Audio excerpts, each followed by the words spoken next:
आज Doubtnut app download करें। Doubtnut पर अपने सभी गणित, रसायन विज्ञान, भौतिक विज्ञान और जीव विज्ञान के डाउट्स का करो सफाया। बस प्रश्न की फोटो खींचो, एक ही प्रश्न को क्रॉप करो और तुरंत वीडियो सोल्यूशन पाओ। अभी डाउनलोड करें। नमस्कार बच्चों, दिया गया प्रश्न है एसी परिपथ में आवृत्ति के बढ़ाने पर प्रतिबाधा के कम होने से यह संकेत मिलता है कि परिपथ में है। पहला विकल्प दिया गया है सिर्फ प्रतिरोध, दूसरा केवल प्रतिरोध एवं प्रेरकत्व, तीसरा प्रतिरोध एवं धारिता और चौथा प्रतिरोध प्रेरकत्व एवं धारिता। तो अगर हम किसी भी एसी परिपथ की बात करते हैं तो यहाँ पे आवृत्ति के बढ़ने पर प्रतिबाधा कम होती है। तो चूंकि अगर हम एक साधारण किसी भी परिपथ की बात करते हैं, ठीक है, तो वहां पे परिपथ में अगर मान लेते हैं कि z इक्वल टू क्या होता है, अंडर रूट में r का square plus x of l minus में xc का होल स्क्वायर होता है। ये श्रेणी परिपथों की बात करी जा रही है जहां आर एल सी कैसे होते हैं, श्रेणी परिपथ में होते हैं।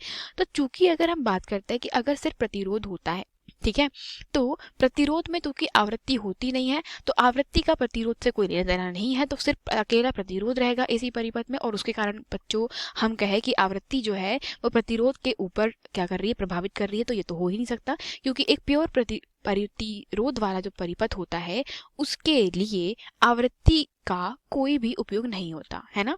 फिर बात करता है केवल प्रतिरोध एवं प्रेरकत्व, मतलब अगर प्रतिरोध R है और प्रेरकत्व L है तो इस स्थिति में हमारे परिपथ में क्या हो जाएगा, अंडर रूट में R का स्क्वायर प्लस क्या होता है, x ऑफ L का स्क्वायर होता है।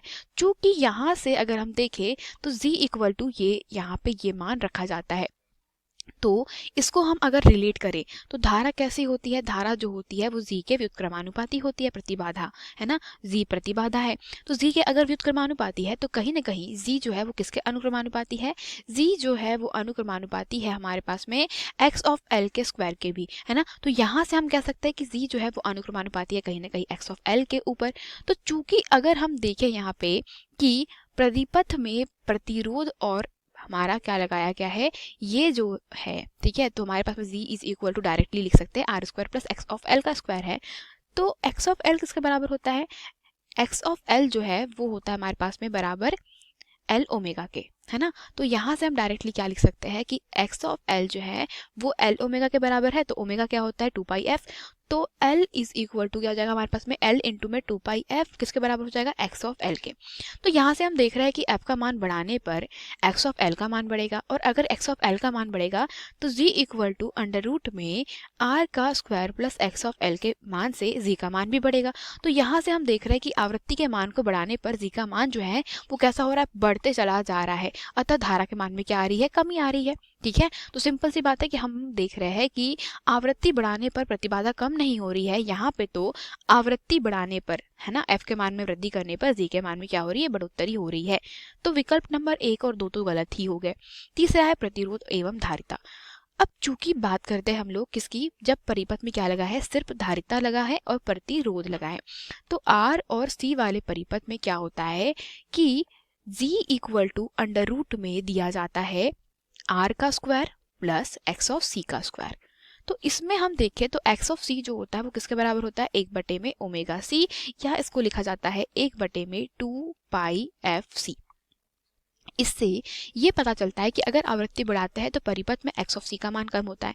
तो चूंकि अगर परिपथ में x ऑफ c का मान कम हो रहा है, मतलब z का मान क्या हो जाएगा, z का मान कम होता चला जाएगा अगर हम लोग आवृत्ति बढ़ा रहे हैं। तो यह तो प्रश्न में हमसे पूछा गया था कि आवृत्ति के मान में वृद्धि करने पर g का मान कब कम होता है। तो चूंकि हम देख रहे हैं कि जब परिपथ में धारिता और प्रतिरोध लगाया जाता है तो यहाँ पे आवृत्ति बढ़ाने पर प्रतिबाधा z के मान में क्या हो रही है, कमी आ रही है। तो विकल्प क्रमांक तीसरा जो है वो तो सही हो जाएगा।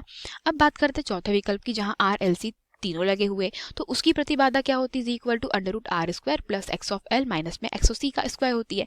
तो इससे हम यहाँ पे निष्कर्ष निकाल सकते हैं कि आवृत्ति जो होगी एफ वो होती है 1 में 2 रूट एल सी के बराबर, है ना।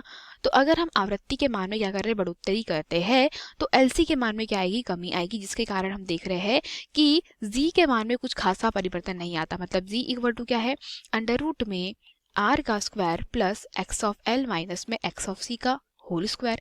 तो यहाँ से हम देखेंगे कि ओमेगा एल जो है, तो ओमेगा का मान बढ़ाने पर हमारे पास में क्या होगा कि यहाँ पे जो एक्स ऑफ सी है उसका मान कम हो जाएगा। ये क्या होगा, 1/, में ओमेगा सी, है ना। तो ओमेगा का मान कहीं ना कहीं बढ़ा रहे हैं, तो यहाँ पे ओमेगा का मान बढ़ेगा, तो क्या हो रहा है हमारे पास में, एक्स सी का मान कम हो रहा है, जबकि यहाँ पे ओमेगा एल का मान बढ़ रहा है, अतः जी का मान फिर से बढ़ रहा है।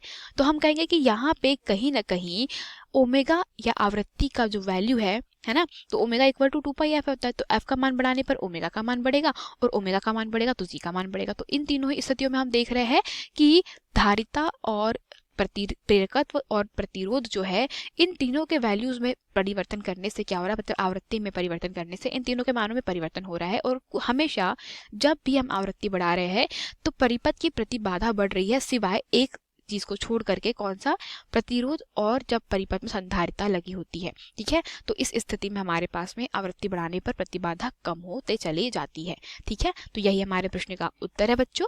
धन्यवाद। कक्षा 6वीं से 12वीं से लेकर नीट, IIT, JEE वो एडवांस के लेवल तक 1 करोड़ से ज्यादा छात्रों का भरोसा।